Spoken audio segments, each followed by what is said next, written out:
요즘 저축 교육 아무도 안 하잖아요. 되게 사실 소름 돋는 건데 어릴 때 기억이 나는 게 초등학교 갈 때쯤 되면 부모님이 손잡고 은행 가가지고 통장 만들어주고 거기 1,000원 처음으로 입금해보고 아니면 하다못해 그 전에 뭐 돼지 저금통이라도 그런 경험들이 다 있잖아요. 근데 요즘에는 그게 없어요. 뭐 일단 현금 자체를 거의 안 쓰기 때문에 아이들마저도 그냥 부모님 카드 가져가서 긁지 뭐 돼지 저금통에 저금한다는 것 자체 그 개념이 이제 거의 없어지고 있고 음, 그리고 또 이제 저도 부모가 된 지 거의 10년이 다 돼 가는데 약간 저축을 정말 가르쳐야 될까? 그 필요성이 점점 약간 희박해지더라고요. 저축으로 주변에 부를 이룬 사람이 한 명도 없고 뭔가 어릴 때는 분명히 돈 열심히 아끼고 모으면 이렇게 열심히 일을 하면 커서 집도 살 수 있게 되고 더 윤택하게 살 수 있고 그런 어떤 환상 같은 게 제가 초등학생 때만 해도 있었던 것 같은데 어린이 되면서 그런 건 없구나라는 거를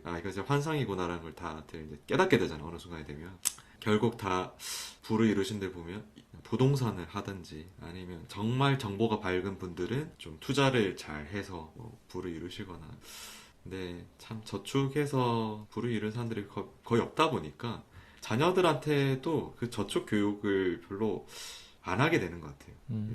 제 또래 부모들 다 보면 그 얘기하는 친구들 거의 본 적이 없어요. 그래서 저는 이게 원래 연금도 본질적인 개념으로 보자면 저축의 성격이 있는 건데 그렇죠. 예. 거의 그 기능을 못 하고 있잖아요.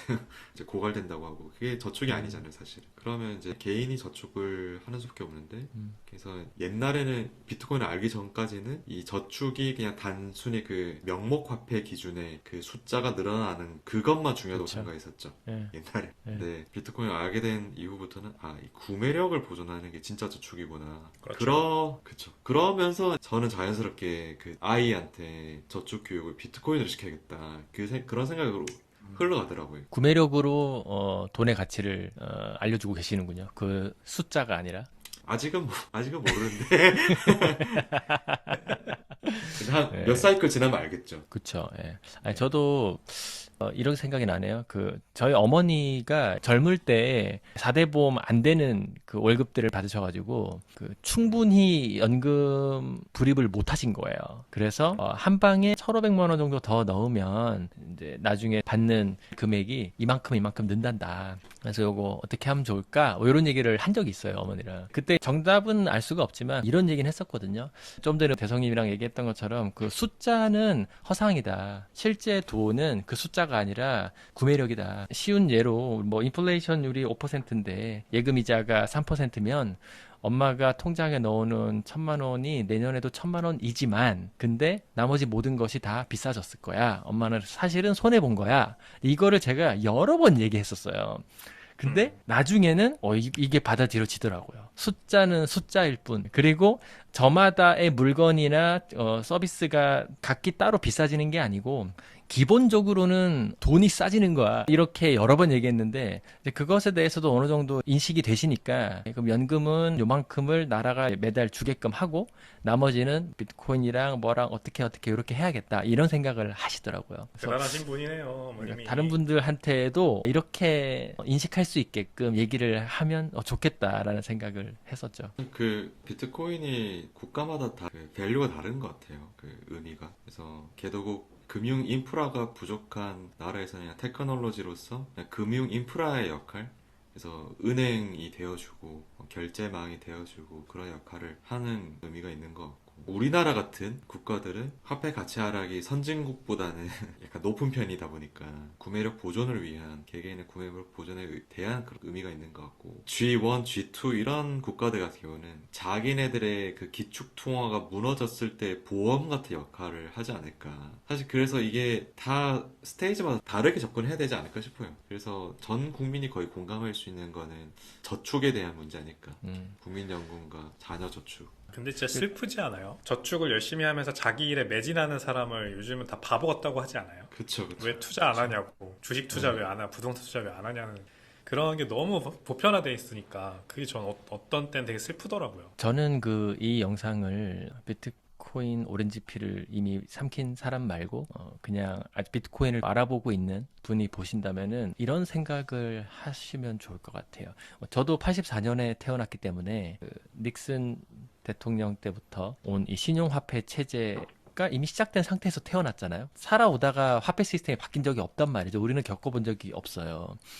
근데 지금의 이 통화 체제가 태어날 때부터 그랬으니까 이게 원래 맞는 것 같지만 역사가 1971년부터인 것밖에 안 되고 또 국민연금조차도 제가 기억하기로는 30년도 안 된 거예요.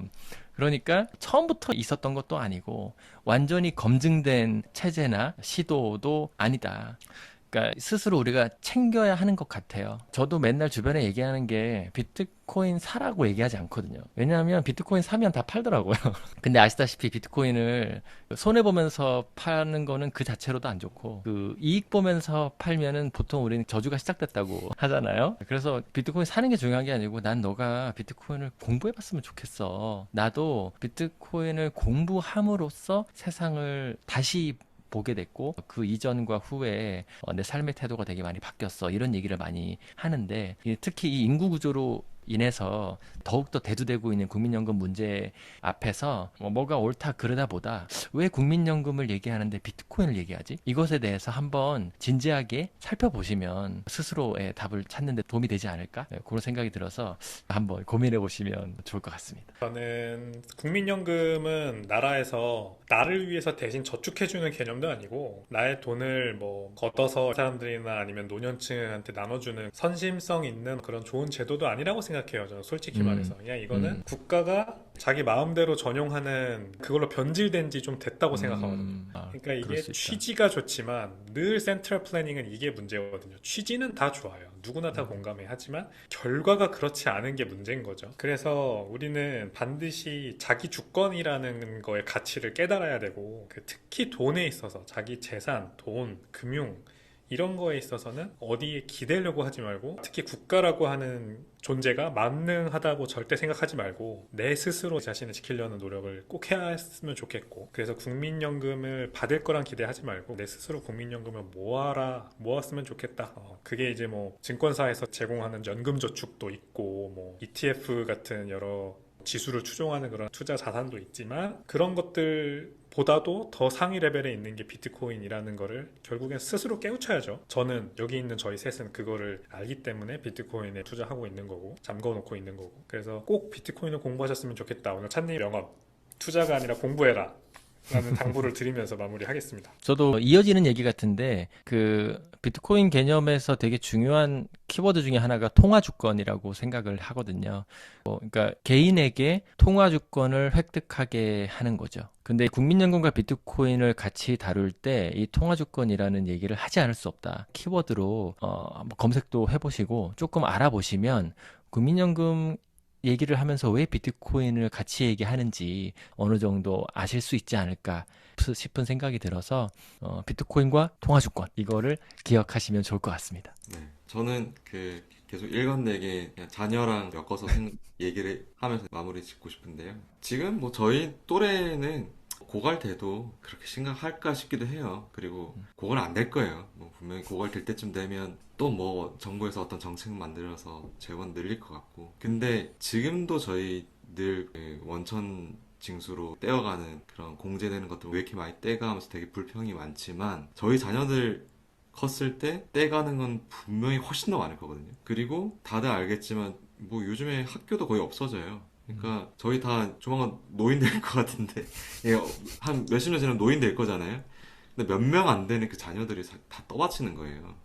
그래서 자녀들 있으신 분들이라면 그 국민연금이 지금 자녀분들에게 엄청난 큰 짐이 될 거예요, 분명히. 그래서 그 상황에서 비트코인을 저축을 해놔야 자녀들이 컸을 때 그래도 좀 해칭이 될 거라고 생각을 해요. 저는 그런 측면에서 정말 이게 중요한 문제라고 생각을 해요. 그래서 계속 국민연금과 저축 그게 동시에 생각이 드는 것 같아요. 꼭 비트코인 저축 교육을 같이 시키시면 좋겠다.